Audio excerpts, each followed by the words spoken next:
Hello friends, welcome to MS Myths. In this video we are going to discuss about rigid body. Mechanics में हम chapter पढ़ते हैं rigid body and centre of mass. उसमें हम आज पढ़ रहे हैं introduction of rigid body. What is the rigid body, हम उसके बारे में समझते हैं कि जो हमारी रिजिड बॉडी है, या फिर हम इसको हिंदी में कहते हैं दृढ़ पिंड, भी हम इसको हिंदी में कहते हैं. तो हम यहाँ से देखेंगे कि इसका मीनिंग क्या होता है, इसकी डेफिनेशन क्या होती है. तो सबसे पहले जो रिजिड बॉडी है उसका मैंने डेफिनेशन यहाँ पे लिख रखा है कि if the distance among particle, जो पार्टिकल्स के बीच की डिस्टेंस है ऑफ द बॉडी, किसी बॉडी के पार्टिकल के बीच की जो डिस्टेंस है, remain constant when we apply the external force. जब हम एक्सटर्नल फोर्स को अप्लाई करते हैं उस पर, तो उनके जो डिस्टेंस है पार्टिकल की, क्योंकि कोई भी जो बॉडी होती है वो स्मॉल पार्टिकल से मिलकर बनी हुई होती है, तो उन पार्टिकल्स की अगर डिस्टेंस जो होती है वो कांस्टेंट रहती है, नॉट चेंजेबल रहती है, तो उसको हम कहते हैं, जब हम उस पर फोर्स अप्लाई करते हैं, when we apply the external force, जब हम उस पर कोई एक्सटर्नल फोर्स अप्लाई करते हैं, तो that type of body is said to be rigid body. तो उस प्रकार की जो बॉडी होती है उसको हम रिजिड बॉडी या दृढ़ पिंड कहते हैं. इसकी मैंने हिंदी में भी परिभाषा लिख रखी है कि यदि किसी पिंड पर बाह्य बल आरोपित किया जाता है, यानी कोई वस्तु पर बाह्य बल आरोपित किया जाता है, तो उसके कणों की दूरियां, जो उसके कणों की जो दूरियां होती है वे अपरिवर्तित रहती हैं. तो इस प्रकार की जो हमारी बॉडी होती है, इस प्रकार का जो हमारा पिंड होता है, वस्तु होती है, उसको हम कहते हैं दृढ़ पिंड. तो ये जो इसकी डेफिनेशन थी, ये इससे हमको तब पता चलता है कि कोई भी, जैसे हम बात कर सकते हैं, हम एक हमारा जो कोई भी पत्थर वगैरह है उसको भी मान लेते हैं, हम एक पत्थर का एग्जांपल लेते हैं. तो स्टोन भी एक क्या है, रिजिड बॉडी है. उस पर जब हम कोई भी एक्सटर्नल फोर्स अप्लाई करते हैं तो उसके छोटे छोटे जो भी पार्टिकल होते हैं उन सब की जो डिस्टेंस होती है, वो बीच की डिस्टेंस, या फिर हम किसी फिक्स पॉइंट से उसकी डिस्टेंस ले सकते हैं, तो वो कांस्टेंट रहती है जब हम उस पर कोई भी फोर्स अप्लाई करते हैं. बट हमेशा एक चीज ध्यान रखें कि जनरली कोई भी बॉडी परफेक्टली रिजिड बॉडी नहीं हो सकती. यानी हम कह सकते हैं कि सामान्यतया पिंड पूर्ण रूप से रिजिड बॉडी या दृढ़ पिंड नहीं हो सकता है, क्योंकि कोई भी हम बॉडी लेंगे, उस पर अगर जो फोर्स है, एक्सटर्नल फोर्स उस पर अप्लाई करेंगे, तो उसकी एक पर्टिकुलर जो मैग्नीट्यूड होगा फोर्स का, पर्टिकुलर जो हमारा जो मात्रा होगी, हम जो बल लगा रहे हैं उस पे उसको रिजिड बॉडी, उसको परिवर्तित होना पड़ेगा. जैसे हम पत्थर लेते हैं तो उस पे भी एक पर्टिकुलर जो फोर्स अप्लाई करते हैं, एक पर्टिकुलर लिमिट के बाद में वो उसमें भी क्या होता है, चेंज हो जाता है. तो इस टाइप के हम कह सकते हैं कि जो है आइडियल रिजिड बॉडी नहीं हो सकती है. कोई भी जो हम भी जो ऑब्जेक्ट लेते हैं या फिर कोई पार्टिकल लेते हैं, तो उस पर जो पार्टिकल्स की जो डिस्टेंस है वो चेंज होती है. बट हम ऐसा मानते हैं कि हमारे हम जो भी डेरिवेशन करते हैं उसमें आइडियल रिजिड बॉडी का यूज करते हैं. तो यहाँ से मैं इसको पढ़ लेता हूँ. हिंदी में लिखा हुआ है कि सामान्यतः कोई भी पिंड पूर्ण रूप से रिजिड बॉडी या दृढ़ पिंड नहीं हो सकता. उन पे एक्सटर्नल फोर्स लगाकर मतलब उनमें परिवर्तन किया जा सकता है. यानी एक फिक्स जो उसका पर्टिकुलर जो एक्सटर्नल फोर्स का जो मैग्नीट्यूड होता है, परिमाण होता है, वो लगाकर हम उसमें परिवर्तन कर सकते हैं. तो ये थोड़ा सा इंट्रोडक्शन था रिजिड बॉडी का, और कुछ नहीं है. रिजिड बॉडी में इतना ही है कि उनकी जो पार्टिकल्स की जो डिस्टेंस होती है, यानी डिस्टेंस अमंग द पार्टिकल्स, वो हमेशा नॉट चेंजेबल या कॉन्स्टेंट रहनी चाहिए. उस टाइप के हम रिजिड बॉडी, उस टाइप की बॉडी को, that type of body is said to be rigid body.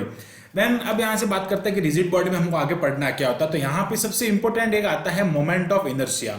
तो उसको हम, ये जो रूल है, नियम है, इसको कह सकते हैं, क्योंकि जो हमारे मैकेनिक्स है उसमें हम पढ़ते हैं इस टाइप के कुछ जो हमारे इस पे कुछ थ्योरम्स वगैरह है, कुछ फॉर्मूले है, वो सब हम यहाँ पे देखेंगे. देन बात करते हैं what is the moment of inertia या जड़त्वीय आघूर्ण. हिंदी में अगर मैं बात करता हूं तो हिंदी से थोड़ा सा इसको समझना आसान इसलिए रहेगा क्योंकि ये जो शब्द है, जो वर्ड है जड़त्व, जो इनर्शिया है, इसका मतलब होता है यहाँ पे एक नॉट चेंजेबल.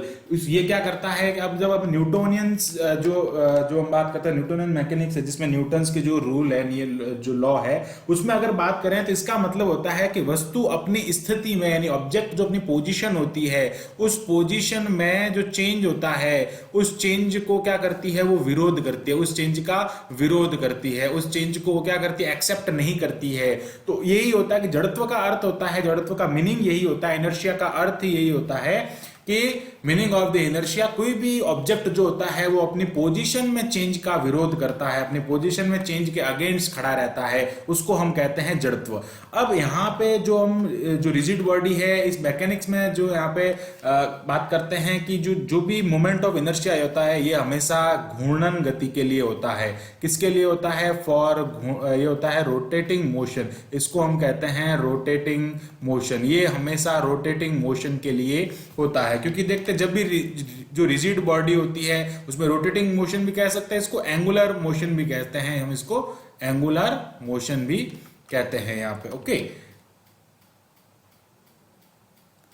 इसको हम एंगुलर मोशन भी कह सकते हैं।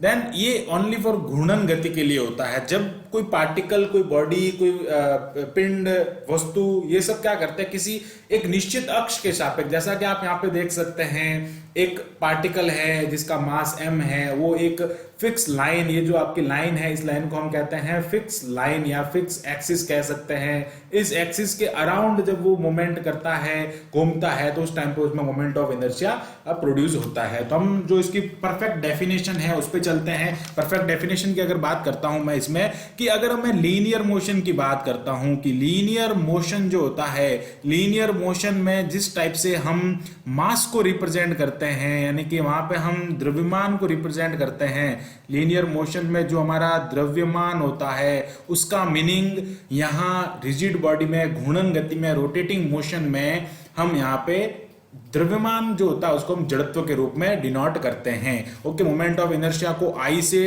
रिप्रेजेंट किया जाता है।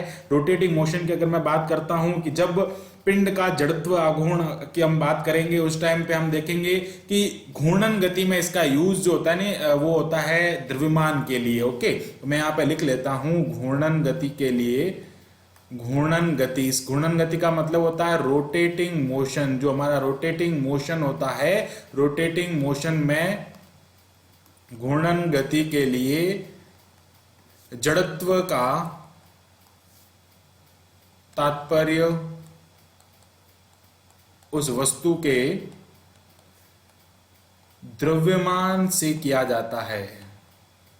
ओके, घूर्णन गति यानी रोटेटिंग मोशन में जो इसका मीनिंग होता है वो उस वस्तु के द्रव्यमान से किया जाता है। तो यही यहाँ पे मोमेंट ऑफ इनर्शिया के बारे में है। इसकी अगर मैं परफेक्ट डेफिनेशन की अगर बात करता हूं, तो परफेक्ट डेफिनेशन इसकी हो जाती है यहाँ पे कि जड़त्वीय आघूर्ण का मान पिंड के द्रव्यमान, यानी कोई वस्तु है, बॉडी है, उसके मास और उसका जो डिस्टेंस है उस घूर्णन अक्ष से, उसके गुणनफल के तुल्य होता है। अगर मैं इसकी डेफिनेशन की बात करता हूं, तो वो डेफिनेशन हमारा ये जो आप सामने यहाँ पे देख सकते हैं, ये यहाँ पे जो डायग्राम है, इसकी हेल्प से अगर हम बात करते हैं कि जो हमारा आई होता है वो आई किसके इक्वल होता है? mr² के इक्वल होता है। अब मैं इसकी परफेक्ट डेफिनेशन की अगर बात करता हूं तो ये हो जाएगा कि the mass, the product of, यहाँ पे लिख लेता हूं द प्रोडक्ट ऑफ, ये हो जाएगा the product of mass and the product of mass and square of length between, square of distance between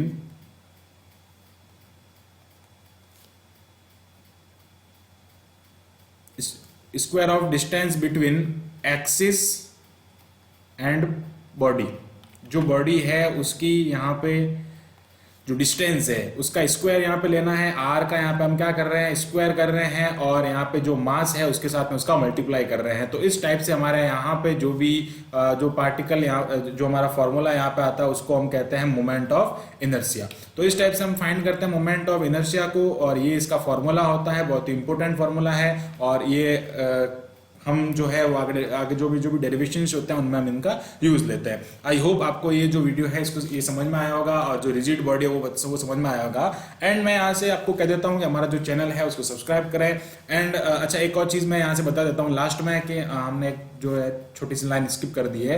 last में मैं इसको कहना चाहूँगा कि ये जो मोमेंट ऑफ इनर्शिया होता है, इसकी अगर मैं यूनिट की बात करता हूँ तो यहाँ से इसका यूनिट जैसे जो मास होता है उसके लिए हो जाएगा kilogram into metre square. And then बात करता हूँ मैं इसकी ये कैसी फिजिकल क्वांटिटी है, तो इसकी बात करता हूँ कि यह एक प्रदिश राशि है। ओके, प्रदिश की अगर मैं बात करता हूँ तो होता है, अभी आपको समझाएंगे, अभी ये हो जाएगा प्रदिश राशि है, इसको हम कहते हैं टेंसर, प्रदिश भौतिक राशि है, इसको हम यहाँ पे कहते हैं टेंसर।